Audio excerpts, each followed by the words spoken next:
Ah, young buck. Okay, I hear you. You good? You had the stamp, Right. So, yeah, but that night, just the energy in the room, and then once you and Quinn got on to do that song, I mean, I think the anticipation from knowing the past history of that song. So we just sitting there. I know me and Benny were close to each other. Oh, that's right, Benny. Yeah. So we were just sitting there. And they came around that second time around and just like. I said, oh, here we go. He's shaking. He got that leg moving. He got that, like he about to jump off the cliff. So, and when you started taking off, and it just, the energy, man. Like I say, the building started shaking. Honestly, the building started shaking, man. It's a memorable night, man. I'm telling you. I remember it was like it was yesterday. That actually started it off for me. Fresh to the city, you know, I'd been working with Percy Beatty by that time, and you know, New Direction, and those were like my two big breaks, you know, in gospel music was with you know, the Great Boys and with Percy Beatty. I was still the new kid on the block, you know, and I was just happy to be there. And that was a big opportunity for me. I was using it, you know, and was really focused and serious about, you know, just tuning in and doing my best and being my best. You know, at that time I was such a different person too, you know, I was insecure, you know, couldn't dress, but I had all the confidence in the world. You know, just I guess rebuilding myself and starting that process back then. Yeah, that night was crazy. Every time I watch the video, I see something different. I see something funny. I see something different. And it's like, oh, wait, this person was there. This person was there. Okay, this person was standing over the bass amp, you know, in amusement, like, yo, what's going on? What's happening? What's happening? You know, it was just a wild night. What up, man? Speaking of Benny, BJ. It started a movement of things becoming viral. Yeah. Of course, we wasn't doing it to get the attention away from the choir. Exactly. But y'all sure took it away. It just kind of happened that way. I really think that started the musicians starting to look at themselves as artists. I think those moments, the early 2000s up into, you know, maybe 2008, 2009, that's when musicians started, okay, I actually have a name of my own, separate from who I'm playing for or what I'm doing. You know what I'm saying? I think those were the moments, those were groundbreaking. When I look at and I hear Varro, amazing drummer, amazing music director, amazing person. Varro represented that night just that young, hungry fire, the same one I had in the first video, where there's always someone that's about to launch, that's close, you know, and they're watching, you know, they're watching you and they're seeing how you do it, you know, and they're taking notes. It's good to know that, you know, there will always be that caliber of cat out there, you know, close by, you know, ready to ready to take the fire and keep going. So yeah, it was, you know, it's good to have people like that around you. So you was reckless that night. You had a Holy Ghost attitude. You know what I'm saying? A Holy Ghost attitude, man. I remember it like it was yesterday because I had just gotten a great opportunity to go on tour. So I was just like kind of coming home, but I was just happy to be back, you know, because I hadn't been in a room and did a project or even been, you know, called to do to even play. So I was just grateful to be up there, man, you know. So to be up there and watching you guys do what y'all do after listening to y'all play on those records and to hear it in real time was just a blessing. Left hand. Yeah. So when Rodney came, Yeah. he bumped me. Right. And so I'm like, let me put this out the way. Right. Because he kept bumping the ends of it. So when I put it down, and then I just had to stand up because the groove hit me. You know, That's what's up. it was electrifying, and I think I made a couple of you killing faces. You know, I think what Benny represents, that person that is on your instrument that is also doing his thing and getting after it in a way that that challenges you. I appreciate having, you know, having another piece of iron to sharpen my iron, you know. And you know, just another great spirit, you know, just good heart, has never been a hater, has never been disingenuine, you know, and has always been really kind and supportive, like as long as I've known him. You know, and for a bass player to play at the level that he plays and to show that love,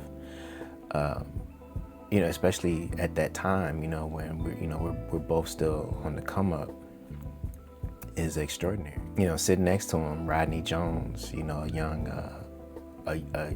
well, to me, a young bass player that, you know, grew up listening to me, and you need them too, you know. You need those guys around you because they reach the ones that you can't.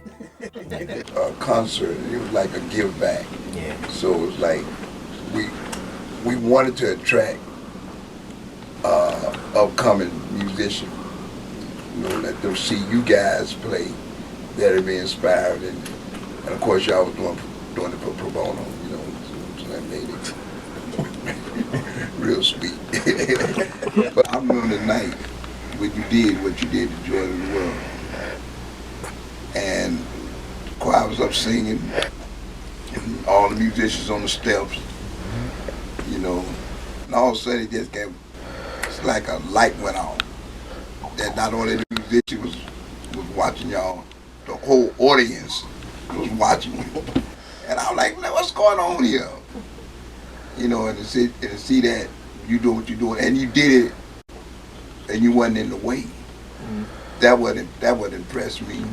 That you didn't play on top of nothing. You know, you got right in that pocket, right in that field, and you stayed there. And that was magical. Like I said, I didn't know it was being recorded until, like I said, about 6-7 years ago. When a young lady sent it to me to ask me did I look at it. But it was magical. I mean, and it was Sharay. It was Sharay doing what he do. You know, at rehearsal, that's what you do. Yeah. You know, you find that niche and then you go there, and everybody, you and Quinn, y'all locked so well. You know, that was great. But to see it, like I said, to see it all come together, see the vision come together to full circle, that made it unbelievable. Percy's just that old school funketeer that he's like the I can't even describe fully what he is. Percy Gray wrote my favorite gospel song. The one that shifted me, you know, to the player that I am today. So it's crazy to come into it, to enter his camp, you know, and be the bass player for him, and to be shaped you know, in that space by someone who greatly inspired me from the shadows. But yeah, he's always been just a cool dude, super fun. Like, just watching this older dude just continually put out hits and continually just do it, you know, just year after year, just funky, just successful, you know, to just has an ear and just a knack of knowing when and what to do, you know, just being around that. I was blessed, you know. I think what Percy represents for me is that that sage, that griot, that older presence that is solid, you know, that is holding it down and can hear, you know, and move, you know, and just watching him and his family and just watching how they move was very inspiring for me, you know. He built a world. Great Boy Productions is a world, you know. Every choir member and every I think about Michi and Levi and Monty, and you know, I think about them cats, and you know, they were the seasoning and the salt during those times, and you know, that's what they attracted, you know. So I think being there, I knew that I was in good company. And Percy Gray, the king, boy. When I came on the scene, Gerald was doing a lot of left-hand key bass. And yeah, and he'd be wearing it out like a bass player. Thinking I'm moving. Yeah, like just light me up. And I would just be like, he'd be like, okay, so, all right, that's just the idea. You do your thing. And I would just play what he played. Yeah. And then I'll just make little tweaks for me. But for the most part, it was as is. And I was telling Percy about that, and then he started telling me this story. Can you tell me about T.L. Barrett? Well, T.L. Barrett, he was one of the young preachers that inspired me. He did things different. He wasn't afraid to do things different. And he was a radio personality, so I was in high school. So I liked his vibe, I liked his singing, so I went by his church one Sunday. And right before service started, the musicians, they would know how y'all fool around, just play around. Mm-hmm. And it was the song Mahogany back in the day. And this organ player was playing the song, and I'm like, man, he killing. Speaking of, listen. Y'all make me feel so. I hear this, I see the organ player, but where's the bass player? The bass player killing. I mean, he's killing. And I kept looking, there was no bass player. It was the guy on the organ, playing the key bass, playing the bass on the organ. And I said, I was so excited. I went home, Gerald was a young fella. I said, you gotta go to church with me. And I said, I want you to watch this guy. I want you to watch everything that he do. Everything, just watch him. And Gerald was like, you know, stuck on him. And came back the next week. This guy named was Gerald. He had that left hand. That's where Gerald got that left hand from. Wow. Gerald took it, and of course, you know, he took it to another level. But the guy was playing, and I mean, you never heard nothing like that before. You know, and it's amazing how Jeral played the bass. He influenced a lot of bass players more than keyboard players. Yeah. You know, and drummers, because he's a drummer by heart. But that's where he got the left hand from Gary Browley. He used to call him Snake.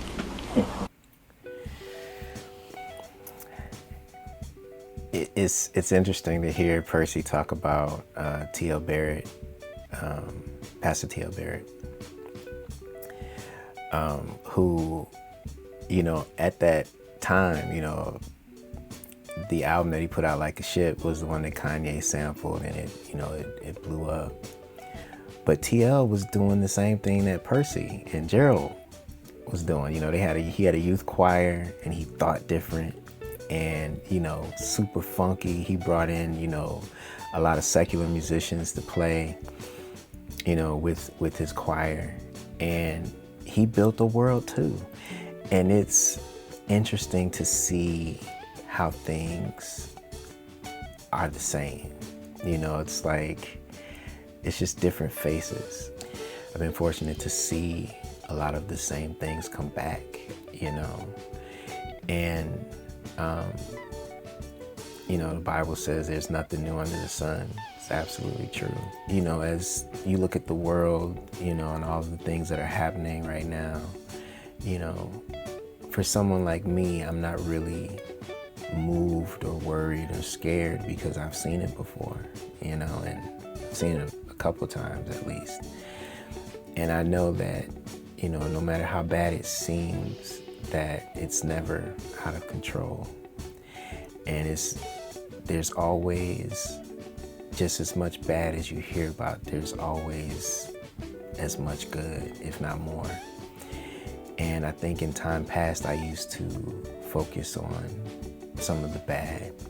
And as I went on, I learned to focus on the good. And in doing that now, I think it's really made me a very grateful and appreciative person for life.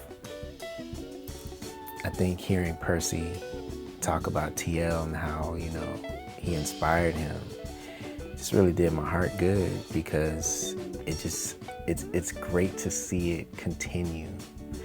And man, and it gives me hope that that it will continue, you know, and you know, all of what we see and what we're experiencing, it will go on, it'll be carried by others. And I think the key for me is to just make sure that I show, because I'm carrying it for someone that was before me, someone I've never met who was doing what I do. And I just want to do it with humility and do it with honor for those that came before. And I think that's important. I think I remember the second video more than the first. But no, it's always fun, like fellowshipping with the guys. So yeah, it was just more so about fun both times. And then with a song like Joy to the World, we had played that joint so many times. It was kind of like, you know what I mean, just like routine. So yeah, having the guys there, man, the energy, like it was just. It was like always music, like the Workboy Christmas joints. Yeah, musically just locking in, watching. I think I missed a couple of them, laughing at Gerald, you know, missed a couple of joints, but you know, it's all fun, man. You know, you talking about the first or the second? The second video. The second, okay. Yeah, I think Gerald threw a cue. I missed it. He looked at me and laughed. So, I did see him laugh. Yeah. So, fellas, how y'all feeling? What's up, man? The original cameraman, y'all. Cameraman number 2. Oh, you're the culprit. I'm sitting right next to the guy, man. It's so crazy. Excuse me. No, yeah. What's up, bro? How you been, baby? Yeah. What's up, man? What's up, man? What's up, man? Good to see you, man. You look different. Married now. You're married now. Married now. Quinn Anderson. That's my dude. Me and Quinn go back over a quarter century. We've been playing together for about that long.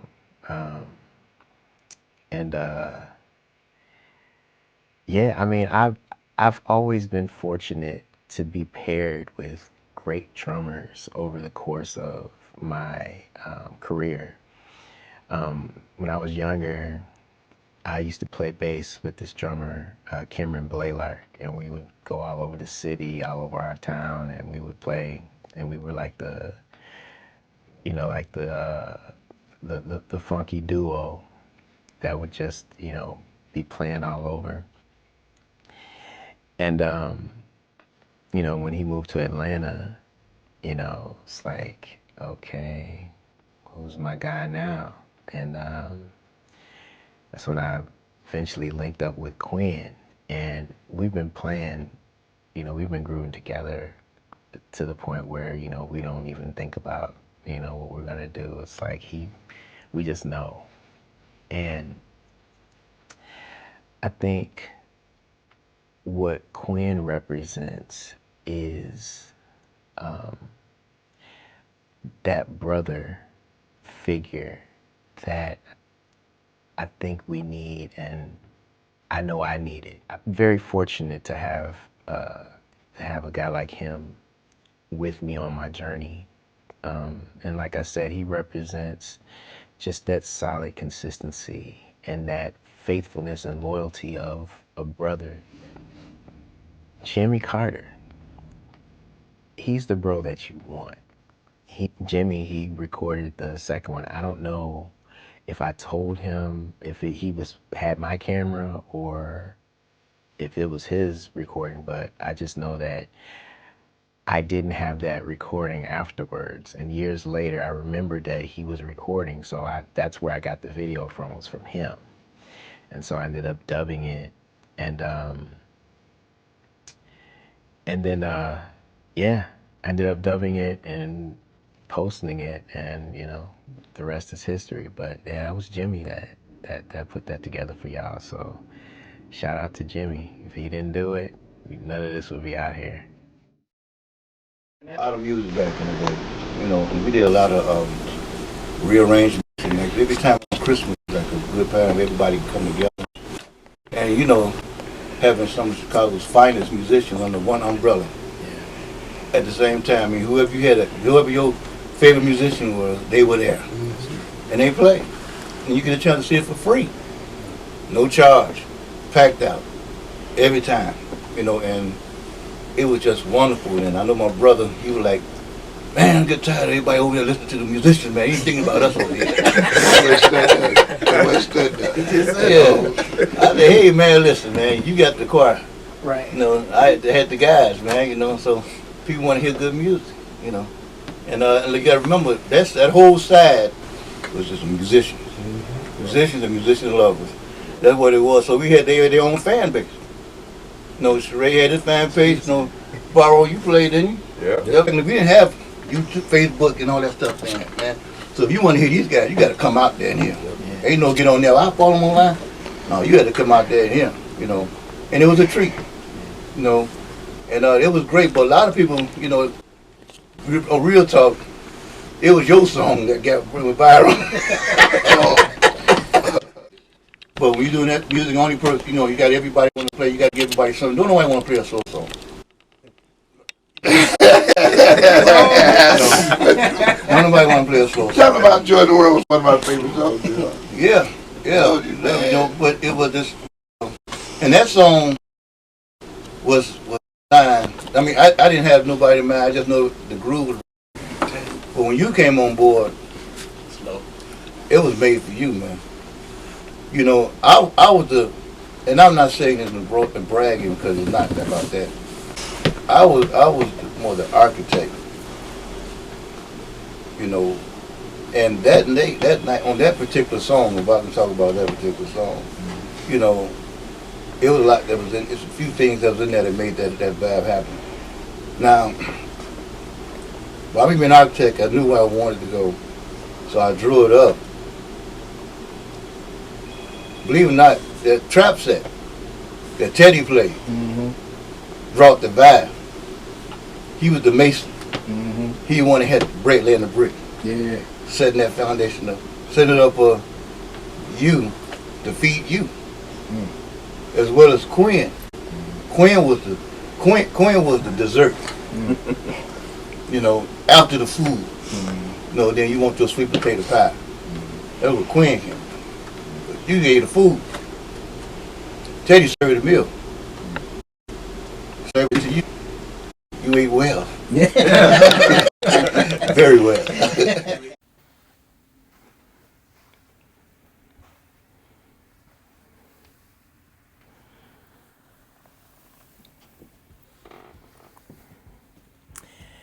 Jeral Gray Sr.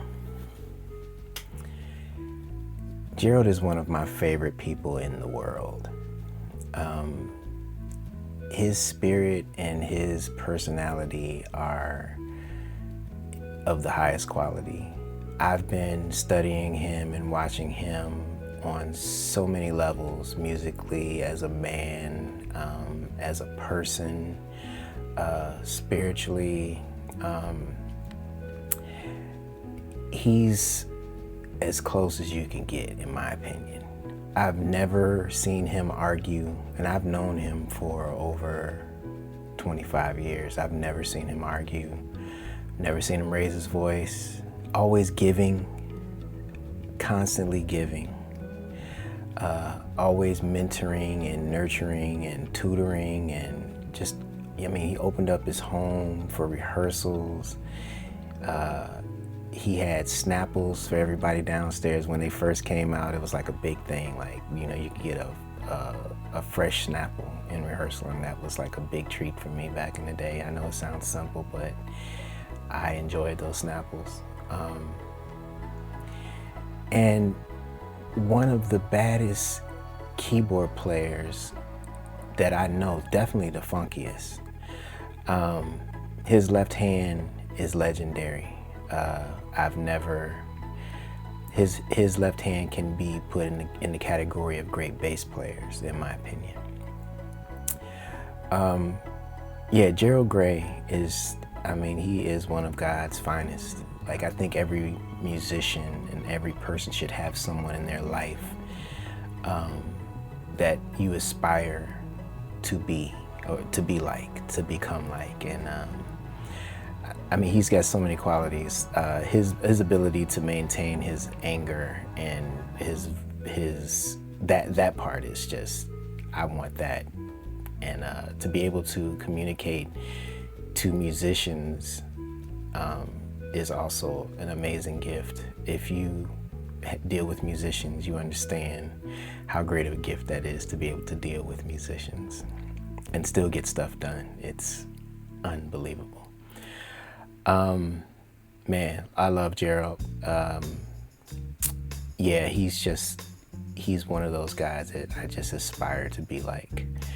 And I'm grateful that he saw something in me and gave me the opportunity to come on board. I was fortunate to be able to make my mark in that camp. And, you know, I think as much as I gave is just as much as I received from, you know, just the quality in that camp, from the choir to his family, to the music, to the choir, you know, to the fans. Just, it's been amazing. So, Jeral Gray Sr., man, that's that dude. Well, that's it. I guess my final thing is just to say thank you to you. Thank you to you all, those who have followed me in my career, those who have supported me, those who have left comments on my Joy to the World videos. It's just been a blessing to, you know, look at some of those over the years and run into people from all over the world now who have been touched by that video, and, you know, who have, you know, learned something or been inspired. And I've learned also that, you know, sometimes the people who start out as the heroes in your life end up being the villains, and vice versa. You know, all of this thing, you know, it all works together. You know, I have a new book out that talks about my journey from the beginning to now. It's called Joy to the World, and it's available on my website. You can get the paperback copy, or you can get the PDF download. But go check it out. You know, God saved me and brought me from a dark place, and gave me a great gift. And, you know, I want to do that for others. Bible says freely given, freely give. But there is a small charge for some of my material. So please support. And thank you. Thank you for watching. Keep watching.